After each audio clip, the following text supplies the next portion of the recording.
하나님 말씀 누가복음 18장 1절로 8절 교독하시겠습니다. 예수께서 그들에게 항상 기도하고 낙심하지 말아야 할 것을 비유로 말씀하여 이르시되 어떤 도시에 하나님을 두려워하지 않고 사람을 무시하는 한 재판장이 있는데 그 도시에 한 과부가 있어 자주 그에게 가서 내 원수에 대한 나의 원한을 풀어주소서 하되 그가 얼마 동안 듣지 아니하다가 후에 속으로 생각하되 내가 하나님을 두려워하지 않고 사람을 무시하나 이 과부가 나를 번거롭게 하니 내가 그 원한을 풀어주리라. 그렇지 않으면 늘 와서 나를 괴롭게 하리라 하였느니라. 주께서 또 이르시되 불의한 재판장이 말한 것을 들으라. 하물며 하나님께서 그 밤낮 부르짖는 택하신 자들의 원한을 풀어주지 아니하시겠느냐. 그들에게 오래 참으시겠느냐. 내가 너희에게 이르노니 속히 그 원한을 풀어주시리라. 그러나 인자가 올 때에 세상에서 믿음을 보겠느냐 하시니라. 아멘. 위를 본다라는 제목으로 함께 은혜를 나누겠습니다. 기쁨의 훈련을 하고 있습니다.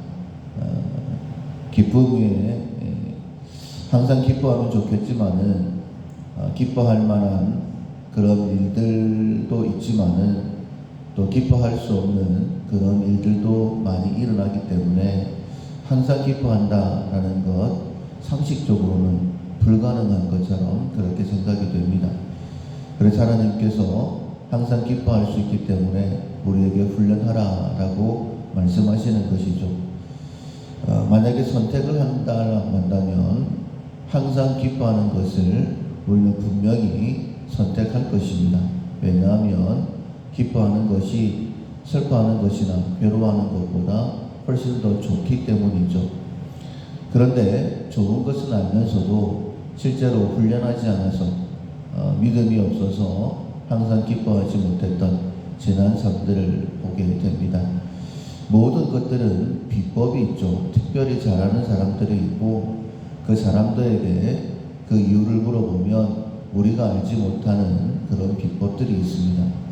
요즘 아내가 스파게티를 참 많이 해주는데 맛있기도 하고 또 간단하게 만들어지더라고요. 어떤 한 유튜버가 프라이팬을 그릇을 바꾸지 않고 한 번만에 스파게티를 만드는 법을 이렇게 이야기를 해주는데 아내가 그것을 보면서 쉽게 따라할 수 있겠다라고 생각을 하고 그 비법을 배워서 요즘 자주 해줍니다. 모든 것이 다 비법이 있는 것이죠. 우리가 기뻐하는 비법도 있고 특별히 항상 기뻐할 수 있는 방법이 있기 때문에 하나님께서 우리에게 말씀을 하십니다. 항상 기뻐할 수 있는 방법은 뭘까? 첫 번째로는 범사에 감사하는 것이죠. 우리가 실천 사항에서 매사에 선한 것을 찾는다가 첫 번째 실천 사항이었는데 하나님이 항상 선하신 분이시기 때문에 그리고 우리에게 그 선한 일을 이루어 주시는 분이 전능하신 하나님이시기 때문에 우리가 하나님을 바라보면서 매사에 선한 것을 찾는다라고 한다면 그 선한 것은 우리에게 이루어지는 것이기 때문에 범사에 감사할 수 있는 것이죠. 그래서 범사에 감사하는 것 또한 그리스도 예수 안에서 우리를 향하신 하나님의 뜻입니다. 범사에 감사할 수 있다라고 한다면 당연히 항상 기뻐할 수 있겠죠. 그런데 감사하려고 해도 상황 자체가 힘들고 어려우면 감사하기가 참 어렵습니다.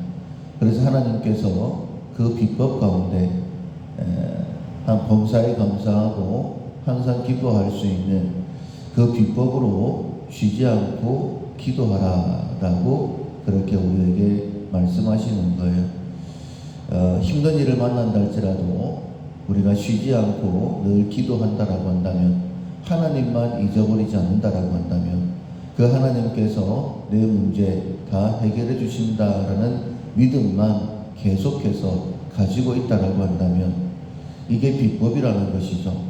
대입만 하면 반드시 좋은 결과가 나오는 것. 그래서 쉬지 않고 기도하는 것이 필요합니다. 그래서 실천사항이 오늘부터 3일 동안에는 위를 본다입니다. 여러 번 말씀을 드렸지만은 세상만 바라보면 기뻐할 수 없습니다. 그런데 고개를 들고 하나님 바라보면, 하나님 바라본다라는 것은 방법을 하나님께 여쭈는 것이죠. 방법을 하나님께 맡기는 것이죠. 병아리가 물을 먹고 한 번 물을 먹고 고개를 또 한 번 쳐드는 것처럼, 물 한 모금 하늘 한 번, 이렇게 반복하는 것처럼 이 땅을 바라보면 문제가 있지만은 하나님 바라보면 문제가 해결되어지는. 그래서 오늘 본문에 보면 한 가난한 과부의 억울한 과부의 이야기가 나오고 있죠. 자기의 억울함을 풀어줄 수 있는 사람이 재판장밖에 없는데, 이 재판장이 하나님도 안 믿고 그리고 사람도 무시하는 자기 마음대로 하는 재판장입니다. 그런데 이 사람이 자기의 억울함을 풀어줄 수 있기 때문에 밤낮 찾아가서 자기의 억울함을 풀어달라고 하죠. 이 재판장이 생각을 해봅니다. 내가 만약에 이 원한을 풀어주지 않으면 나를 밤낮 괴롭힐 텐데 내가 이 원한을 풀어줘야 되겠다, 이렇게 이야기를 합니다. 불의한 재판장입니다. 그럼에도 불구하고 찾아와서 계속 얘기하니까 들어주는 것처럼 예수님께서 우리에게 말씀하시죠. 하물며 하늘에 계신 우리 아버지께서 밤낮 부르짖는 자기 자녀의 간구를 들어주시지 않겠느냐, 이렇게 말씀을 하십니다. 우리가 하나님을 믿는다라고 한다면 믿음으로 하나님 앞에 나아가야 되겠죠. 그런데 조건이 있습니다. 마지막 8절에 보면 예수님께서 안타까워하시면서 말씀하시죠. 마지막 때에 내가 이 믿음을 보겠느냐.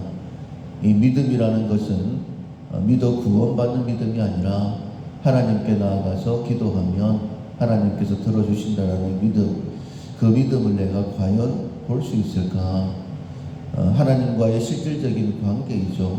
하나님이 눈에 보이신다라고 한다면 나가서 불의한 재판관이라도 눈에 보이니까 계속 기도할 수 있는데, 내가 언젠가는 이 불의한 재판관이 들어주겠지 이런 마음으로 갈 수도 있는데 하나님은 눈에 안 보이시거든요.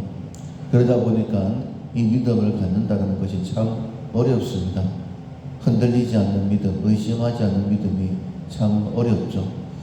우리가 하나님이 살아계심을 믿는다라고 한다면 범사에 감사도 해야 되겠고, 범사에 감사가 되지 않을 만한 그런 상황이라고 한다면 쉬지 않고 기도하는, 위를 바라보는, 이것이 항상 기뻐할 수 있는 비법이라는 것을 꼭 기억을 하시고 쉬지 않고 기도하심으로 늘 기뻐할 수 있는 우리 모두가 될 수 있기를 주님의 이름으로 축원합니다. 아멘. 찬송가 532장 주께로 한 걸음씩 532장 전해가시겠습니다. 주께로 한 걸음씩 왜 가지 않느냐. 내 죄를 자복하 그 앞에 나가라.